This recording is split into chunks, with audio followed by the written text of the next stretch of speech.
and welcome to the Commission Files and Studio 1 at Commission Christian Radio in Dundonald, Northern Ireland. I'm Will Leach. And I'm Kerry Gregg.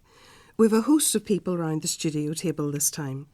And we're going to think about how faith intersects with politics. First of all, we've a few questions for you. Are you weary with the world of politics, tired and fed up with public servants who just want your vote? Do you find yourself thinking, you can't be bothered with any of them? Sure, what good do any of them do? The health service is a bit of a disaster, you can't see a doctor, the roads are full of potholes. But think about this. Would we really want a country without consensual democratic politics? A country where no one's actually looking after anything? A country of anarchy or unfettered corruption? Or a country ruled at the whim of a dictator? You see, we don't think you would want that if you'd ever lived through it. Will and I are joined by three guests around the table who can help us with all of this. Nichola Mallon is an expert in trade and devolved policy working for Logistics UK, but she's also a former Stormont infrastructure minister, a former MLA and Belfast City Councillor, who was previously the deputy leader of the SDLP. Welcome, Nichola. Thank you. It's lovely to have you with us. Danielle McElhinney works in public policy for Evangelical Alliance Northern Ireland, and she has a particular interest in political engagement. It's lovely to have you with us too, Danielle. Thank you. Hi, Danielle. Hello. And the Reverend Dr. Norman Hamilton's a former Presbyterian moderator who, as part of contemporary Christianity, has been thinking about what makes good governance. In other words, what might be the best way to run this place where we all live. Norman, you're very welcome. Delighted to be It's lovely to have you too. Now, it's a pleasure to have you all around the table with us, but before we ask any of you what you think, please listen to this. These are some thoughts of some other people about politics. I do always vote. I make a point of it, but gosh, you really have to grit your teeth sometimes when you put the wee cross or the wee numbers down. Do you know, at the last election there, I took a look down the ballot paper and I couldn't see one of them I thought was any use for anything. They're all paid a fortune and they don't do anything. Lots of them didn't even turn up for years and still get paid. I don't bother to vote anymore, sure nothing ever changes. Some of them seem nice, but they belong to parties our family never votes for, so that's the end of that. I heard a party political broadcast on the radio and the fellow was really good. I thought, there's someone I can agree with. And then he said what party he was from, and I realised I never vote for them, so I don't agree with him at all. I always feel sorry for the honest ones. They're trying to make a difference. Look who they have to work with. If I behaved the way our politicians do, I'd be arrested and sent to McGabbery. So that's the kind of thing you can hear if you ask about local politics. And you don't have to try too hard to find that kind of cynicism or world weariness. Let's think about that for a minute. What causes, Nichola, that cynicism, that weariness that people are express so much these days and we're expressing clearly there? I think there's a couple of different factors. I think that when politicians do things that are negative, that resonates and lasts in people's minds, and they're maybe not able to recall the good things that they do as much. And a few bad eggs, has implications for everyone. I also think we're in a period now where people are very mistrusting of institutions and they feel alienated. And I think they're overwhelmed by the modern world. And really, they are looking, I think, for politicians to lead by example. And in too many occasions now, it's all about what you say and how you appear in your image rather than the values that you should be leading your life by and the actions that you're actually doing when you have a position of leadership, the privileged position of having leadership. Danielle, how do you feel about the whole situation with cynicism?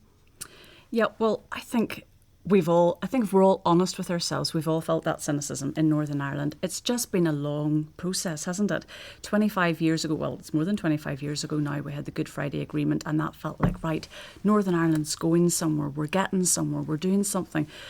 And yet 25 years later, does it feel like we've gotten very far? It still feels like a very young government. It still feels like it hasn't really got established because it's been so up and down.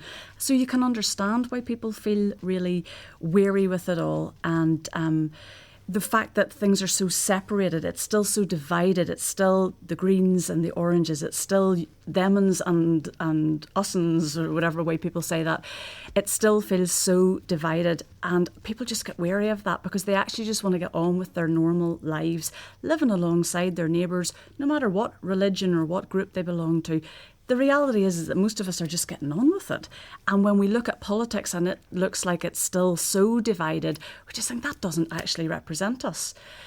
But with all of that said, there is still the opportunity for, as you said in your opening there, democracy. And is that something that we want in our country? Most definitely. So does that mean that we're actually going to have to do the hard work of making it work for Northern Ireland? Yes, we are. Norman. I would pick up on what Danielle said there about weariness. I think everybody I talk to, myself included, we are weary of the same old. But I think the cynicism is getting worse. We're getting a more polarised and more divided society. Just got to look at the riots around immigration recently. And so there's another dimension has come into our politics. And I do think that civic society has been seriously silent, and I include the churches in that, that the lack of direct challenge, the direct of praising good and calling out what is wrong. This feeds an apathy and an indifference which allows bad politics to thrive. I'm going to mind your experiences a little bit, Nichola, because you've been there and you've done it. You've worn the political T-shirt, to use a terrible analogy. But I suspect in your experience, the good was rarely praised.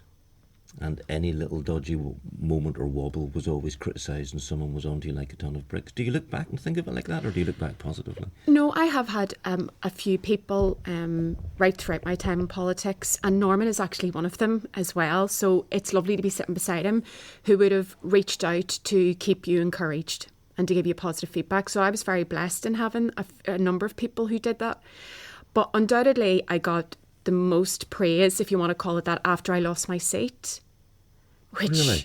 I was flooded with praise, and I kept thinking, like, why are you coming and telling me this now? And I was very hurt and sore at that time. And I just thought, if you all had have come out to vote, you know, so that was like a bit of a challenge.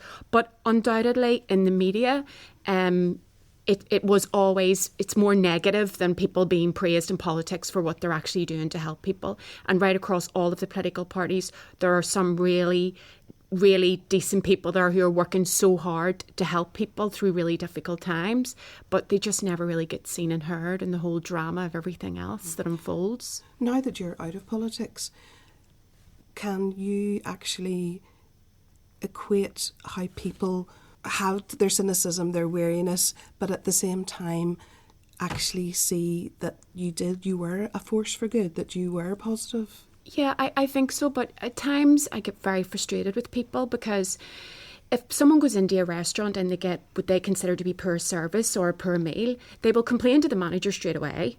They will tell everyone not to go there. They will put a post up on social media. But yet, when it comes to politicians who are taking decisions affecting nearly every facet of your life, they're not always held to that standard. And that's one of the things that I can never get my mind around.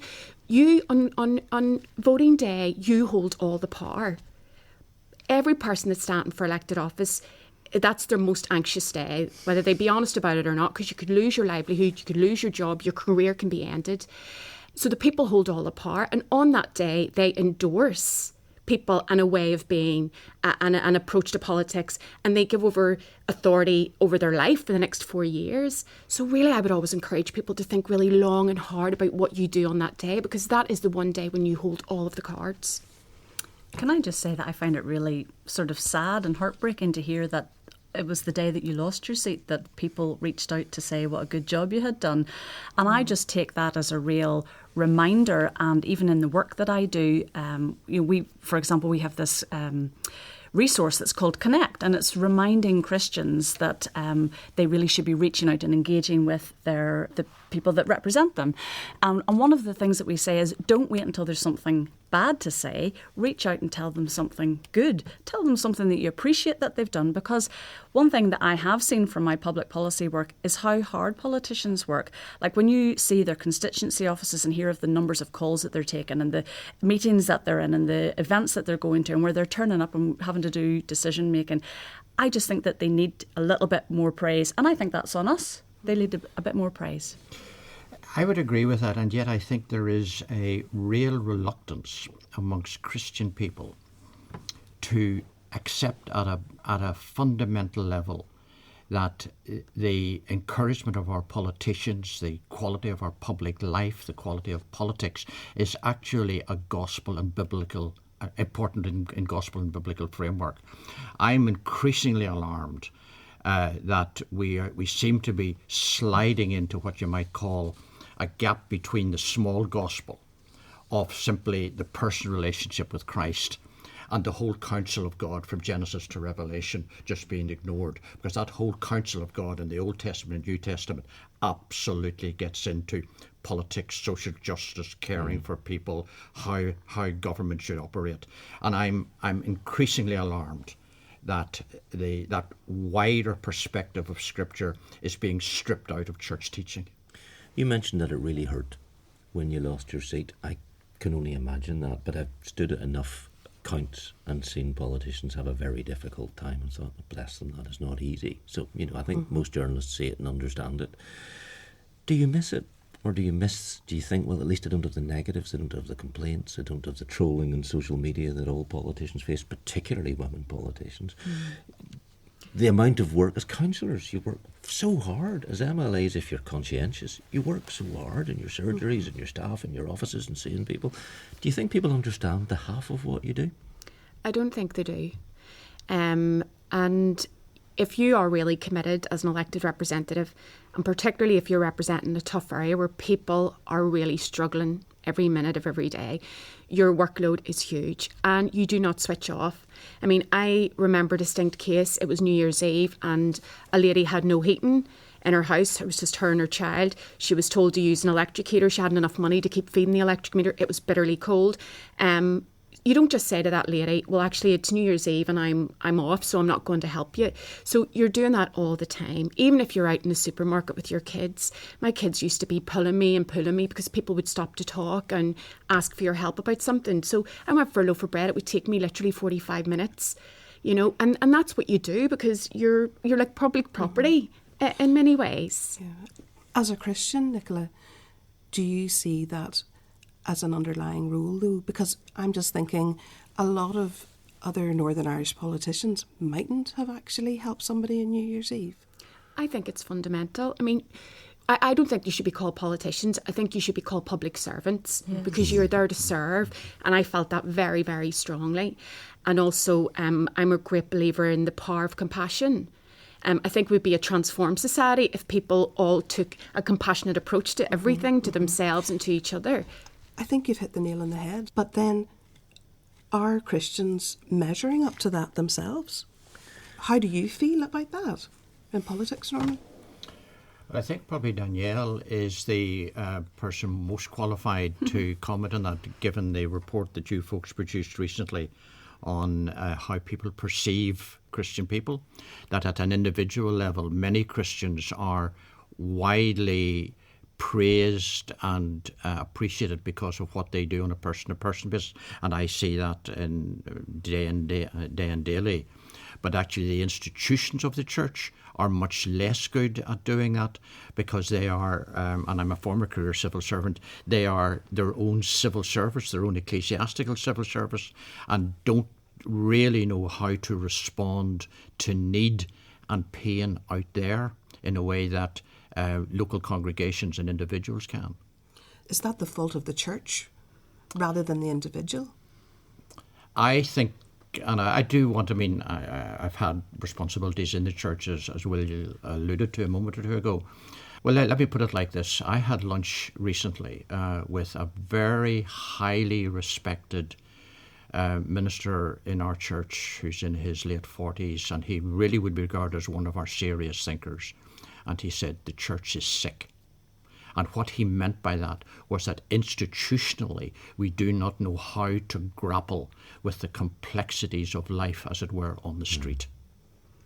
And Norman, you made reference there to the Good News People report, which is a report that the Evangelical Alliance did on being an evangelical Christian in Northern Ireland. And fine episode of this podcast. Yes, that's right. You and David really dug into it. That's right. And David is the expert on it. But what I would say is that Norman is right. What we saw is, as well as what you're talking about, issues and problems that there are within the institution rather than with individuals itself. But what we also saw is that we have an issue with how the media portray the church, and because it is really true that what people out there imagine sort of, the bigger picture of the church is really being fed to them, that the church is it's dying and the church is irrelevant and the church is not compassionate to different people in our community.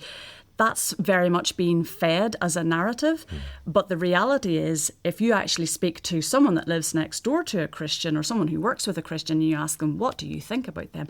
Brilliant people. I see what they're doing that makes a difference. I see something in their lives that does look different.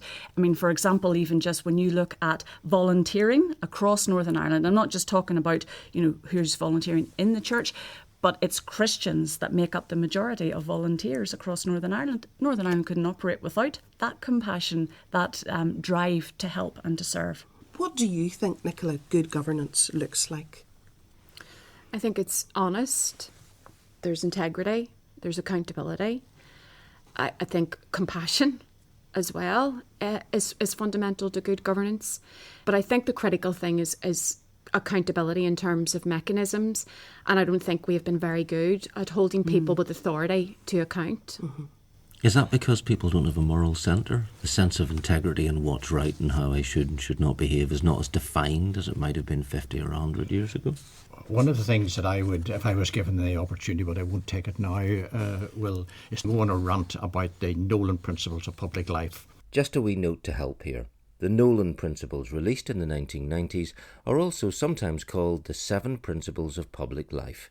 They include selflessness, integrity, objectivity, accountability, openness, honesty and leadership. And they were to apply to anyone elected or appointed to public office, nationally or locally. Right, back to Norman. I remember a few years ago asking a very seasoned Tory Christian MP if they thought that the Nolan Principles had effectively been ditched in government. And the answer was, well, we try to do what we can for our constituents, but once we sign up to the Nolan Principles, they really fall off the radar. And those are things, as Nichola was saying, like integrity and honesty and accountability and selflessness. And I long to see an increased public awareness and political awareness around the importance of those that have actually been signed up to, not only by politicians, but by most civic leaders as well. Character, I think, is the key to what we're talking about there, and integrity in people. But one of the things that I've been thinking about, as I've been thinking about good governance as well, is vision. I think Northern Ireland really lacks sometimes. They're so busy doing the work that needs to be done and catching up on the work that hasn't been done perhaps for years. Is anybody really thinking ahead and envisioning? Big vision, big thinking, big future. I would love to see that in our governance. And I'm not talking about dreaming and talking about, silly things that we can never achieve, but someone that's putting something in front of us that's, let's go get it. Let's go get it. Let's make our nation look like this and feel like this. And I sometimes think that that's a wee bit missing too. But even in the language you use, Danielle, this is just a comment, not a criticism. Our nation, we're not even agreed on what our nation is. Our nation is. We're not even agreed that we are citizens of the same country. Yeah. And that underlying ambivalence about, certainly in the unionist and, dare I say, the Protestant mentality, that underlying ambivalence of who am I, who are we, strikes fear into almost every conversation. And even recently, we've heard it in the conversations around the rebuilding or the non-rebuilding of Casement Park, where the conversations are all dragged back to the old battle lines. For me, poverty is key to all of this. It's not any surprise that the most divided communities, the ones who are prone to engage in rioting, are places where people are really struggling to make ends meet. Mm-hmm. See, unless you tackle poverty, which I believe is the root cause of a lot of the difficulties that we're facing as a society, then we're not going to be able to move forward. So I think that has to be key. Now, all of the political parties should be able to coalesce around that. Yeah. What is there? Who in their right minds would be against that? So there needs to be commitment, there needs to be the long-term approach that Danielle is speaking about, but for me it's fundamental. And aspiration and hope. I went into so many homes and there was just an absence of hope, an expectation that this is the way life is, that you can't change it. So for me, it's fundamental that you challenge it, and that's what your politicians should be doing. They should be speaking up for you. They should be listening to you, putting value in you, empowering you. But is it possible for politicians in Northern Ireland to do much about poverty, given that the welfare policies and welfare systems are designed and implemented from London? Well, yes, they absolutely can, Norman, because... Well, spell it out. Well, it was Northern Ireland parties that brought in the mitigations. It was a mitigation package against the welfare cuts that helped to protect people in Northern Ireland. This is the thing about expectation. If we all start from, well, the executive can't because... No, sorry, the executive must... How is it going to do it? And we all come together to support them to do it. They have to take difficult decisions. It's cowardly not to take difficult decisions. I want to think about example, because a lot of people will lump politicians from any legislative body together. And to a lot of them, Stormont and Westminster and Dublin and the Dáil all kind of feels the same to them. But if we think about the example that we had from other places, where we had prime ministers who didn't lead a good example and ultimately had to leave office, when we had cabinets which did not have a good reputation, when we had commentators looking at politics, and I'm thinking UK-wide in the last 5 years, and saying, gosh, have things ever been as corrupt? You can understand why people get a little bit disillusioned and a little bit hopeless. I take exactly to heart what you're saying, Nichola, about you can't not. And yet people have a sense of helplessness because there was this sense of those at the top looking after themselves. And I haven't named a particular party there because I don't think it's helpful, because you can see it anywhere you look if you look hard enough. And it comes back to this idea of moral centre. Where's your moral centre come? How do we imprint a Christian ethic onto that moral centre without saying to people, you need to be like us and live like us, because that's not helpful either. We've had lots of scandals, both locally and across the UK in the last 5 years. The latest one that I have found amongst the most difficult are the memoirs of Sir Graham Brady of the 1922 Committee, talking about the putrid bitterness and backstabbing amongst the members of Cabinet and senior MPs. And I just wonder if we have got to a stage in the political world generally, and one looks across the pond to the tone of politics in the States. One looks to France and the massive divide there, or Italy or Greece. Whether the Western world, which was the foundation of modern Christian faith and modern Christian thinking, has so turned its back on the desire to have a moral compass that we're no longer able to actually think coherently about what good governance and what good democracy looks like. And I'm an optimist by nature, but I'm actually pessimistic about the depth of poverty in political and even Christian thinking on the matter. Politics is the art of compromise. So from a Christian point of view, Danielle, how does that work in our society? Well, that's a big question, and especially when you put it within the framework of your Christianity. What does compromise mean? Compromise means giving up something that you perhaps hold on to dearly so that someone else can have their way, but so that you can meet somewhere in the middle. And I think that is most necessary in politics. When you look at the Good Friday Agreement, there were some things there that were really difficult. I mean, really difficult.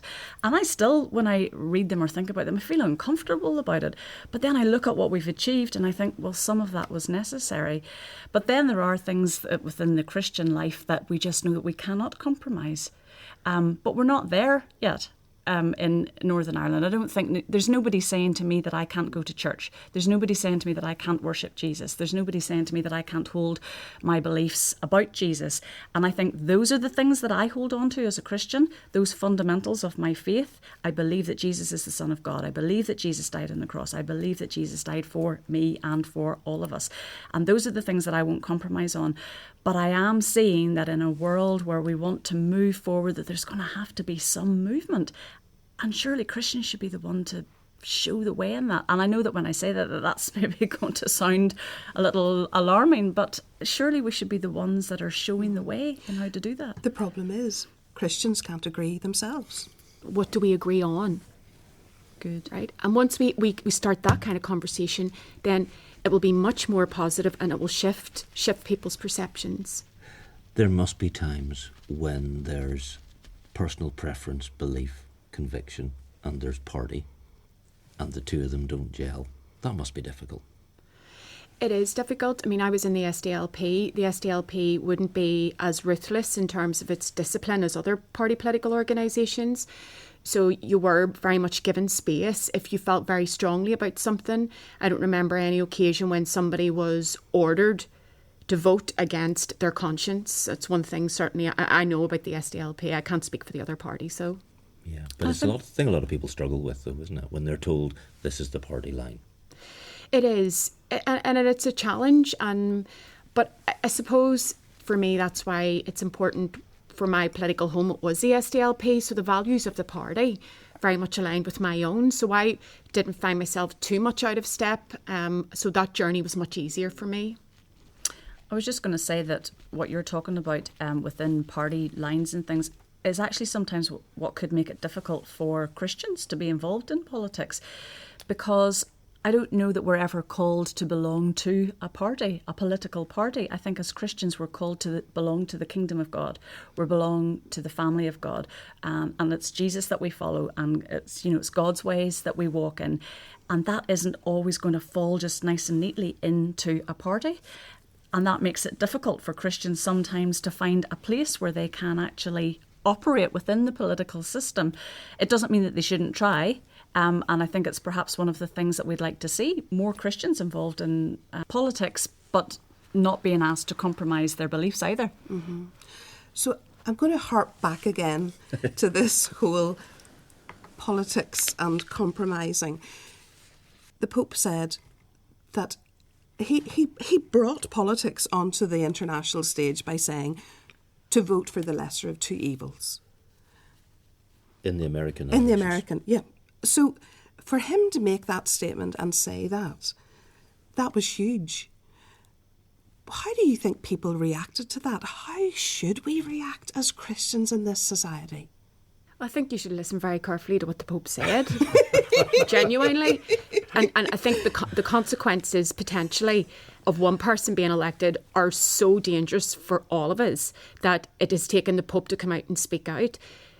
In my view, and I'm a Catholic, popes should have been speaking out on social justice issues much earlier on than they have, and I think that's been a failure of leadership there.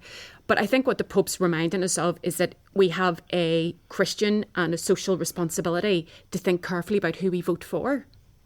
Absolutely. Mm-hmm. And all of us need to reflect on that. So, I'm glad that he did speak out. If a moderator, Norman, said, I'm not so sure about so-and-so in this upcoming election, there would be a furore the like of which.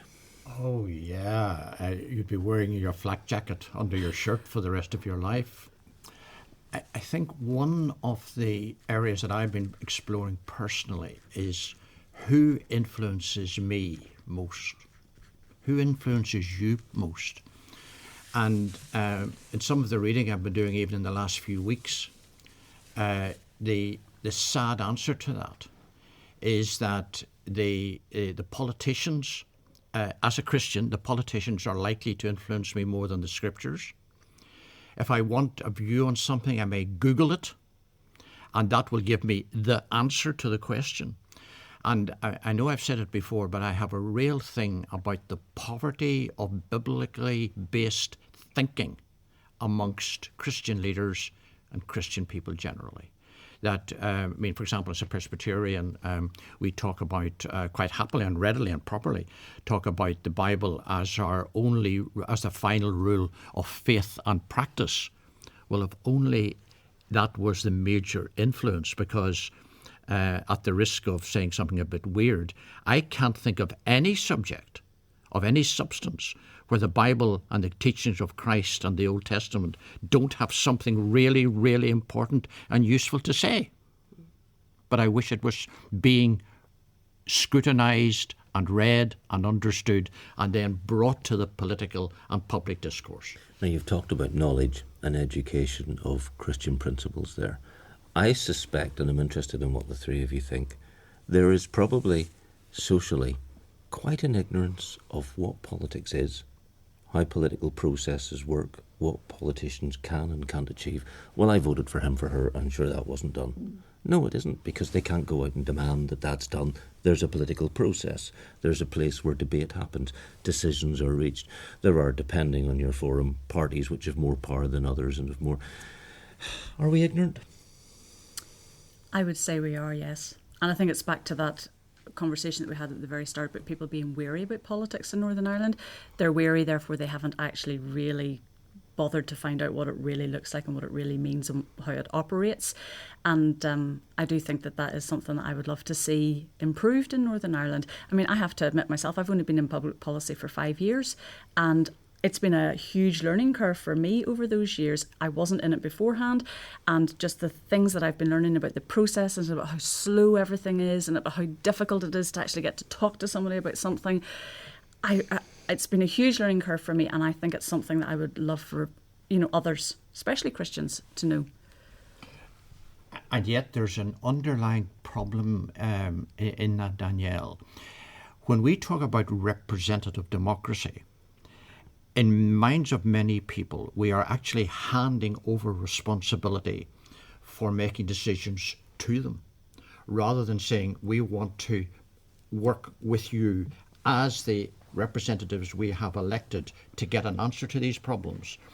And when we talk about democracy, I think there is an important and very difficult conversation to be had as to what we regard good democratic processes to be. And I'm less and less personally committed to in a sense, the representative model, which is the one that dominates our thinking in these islands.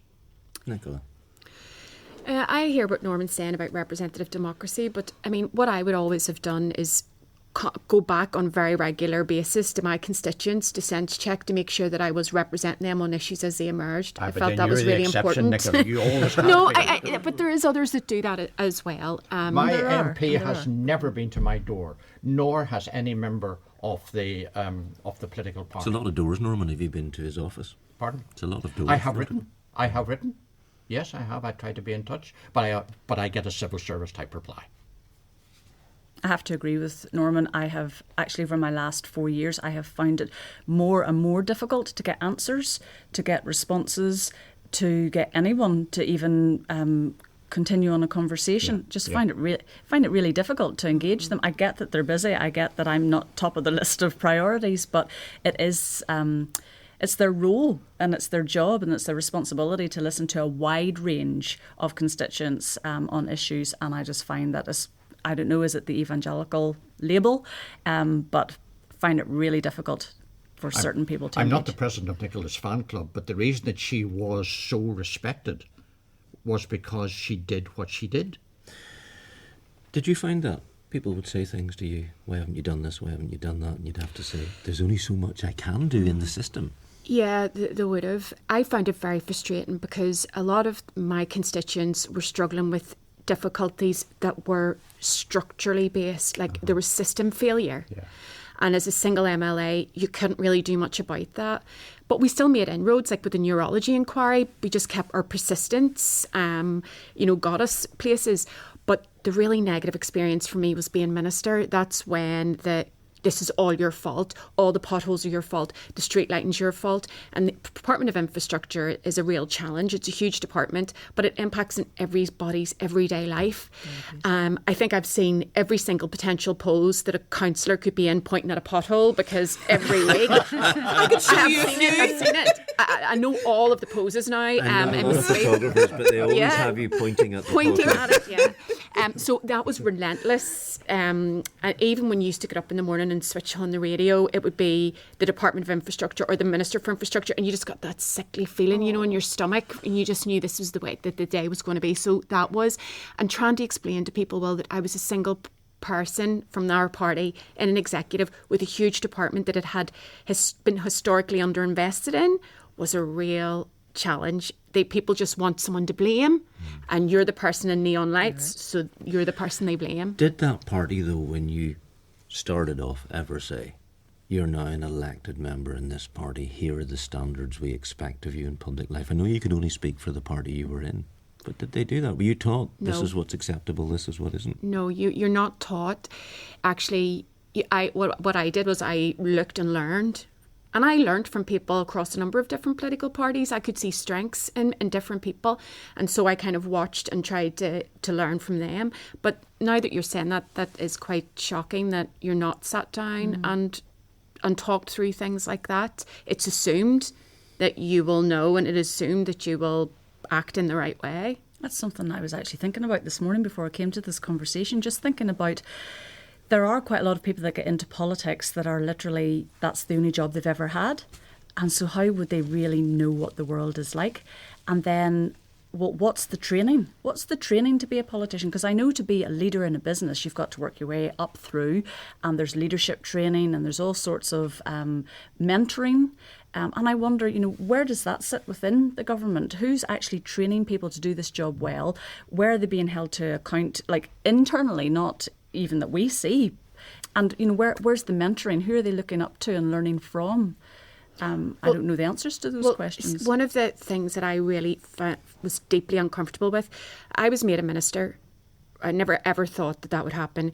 And when I'm in the job on day one, senior civil servants sit me down and are asking me to take budgetary decisions. This is millions upon millions of pounds of public money. I was like a rabbit caught in headlights. As I was in the role, I kept saying, I need training. But on reflection, I shouldn't have been the person begging for the training. It should have been recognised that all new ministers need to go through a proper induction process and a training. So, I did engage with the finance minister on that, but I think that as par for the course, it should be there, particularly for ministers who are making massive decisions. Well, goodness, if we're giving it to people in businesses to make decisions about thousands of pounds, surely we need to be giving it to people in politics. I'm thinking one of the biggest changes was that everybody knew you as Nichola, and then we suddenly started calling you Minister. I know. Which I remember doing one day around the back of City Hall. And I'm thinking I'm being enormously respectful. It's the position and the post. Yeah, that's it. I'm even just thinking, do you remember the programme Yes Minister that comes to mind? When you think of those sort of things, they do start to actually affect how you think, even though it's in a way that it's trying to make you laugh and sort of, but it does make you then start to think, well, are they just being really puppets? And just from what you're saying, Nichola, that sounds as if you were put in that situation and we're all looking to you or whoever to make these right decisions, and we're just expecting you to just be this miracle worker. And I think that's what we really want from our politicians, that they're supposed to be the ones who fix it, who get it right. How, as Christians, do we support our politicians? How do we help them become these miracle workers? I will offer a couple of thoughts on that one, Kerry. And I really struggle to say this. I think there has to be a singularly targeted mission to the clergy, dare I say it, that politics actually matters, not in a peripheral sense, but in a central sense, to the quality of church life, the quality of Christian mission, the importance of the gospel, and that we actually see it as, for example, our responsibility as clergy to pastor our communities, not just our congregations. So it's important to pastor the ministers, the councillors, to engage with them as people. A friend of mine is doing this quite a lot, and he rang me up the other day there, and he was meeting a politician. I'd be ethically careful how I say this, and he said I wouldn't be on the same page as they were. And I said, "Have you any advice?" I said, "Well, the first thing to remember is that you are a pastor, and I bet you they will come with a notebook and ask what you want." And he rang me a week later and said, "Yeah, that's exactly what happened. They expect when a politician meets somebody, they expect them to ask him to do something. And I'm saying that the clergy in particular need to come this entirely the other way around and say, how are you? Tell me about your world. Pastor our leaders so that our leaders can have the confidence to make tricky and difficult decisions. I'm going to finish by addressing something that's at the back of all our minds, because Kerry's asked it several times, what can we do as Christians? We worship an almighty God with whom we can speak. And therefore, we pray for our politicians. Is that what we do? Yes. Yes. I think we underestimate the power of prayer. We talk about all the things that we can do and we should do and we, have a responsibility to do. And that is all right and good. But prayer is something that is so powerful and so underestimated. Praying for people that are, that's why the Bible tells us to do it. Pray for those who lead us. Pray for those who are in positions of power. Pray for God to inspire them. Pray for God to give them discernment. Pray for ourselves that we would be able to obey them even when we don't necessarily agree with them, as long as it's not asking us to do something like totally un-Christ-like. But prayer at the centre of it all. It's the power that God has given us as Christians. There is a prayer meeting that happens in Stormont every month. It's actually Transformations Ireland organises it. It's been going for, I can't remember the exact amount of years, but a number of years. I want to say about 2005. People from across Northern Ireland, it doesn't matter what their religious affiliation is, they come together and they pray. And you see the Nolan principles that you were talking about, Norman, they pray through these principles for the politicians. They pray about their families. They pray about this, maybe they're going into a meeting or whatever. And say, for example, whenever there was all of the problems that were happening, the time when there was all of the problems in our society to do with the racism, they were then meeting on Zoom to pray. And so surely as Christians, it's our responsibility and you as leaders in your areas to encourage that, to bring people together. But that needs to be normalised Exactly. the depths of County Tyrone and in Derry and in North Belfast. And when that is not normalised, it's seen as a niche good activity by a group of people. Yes.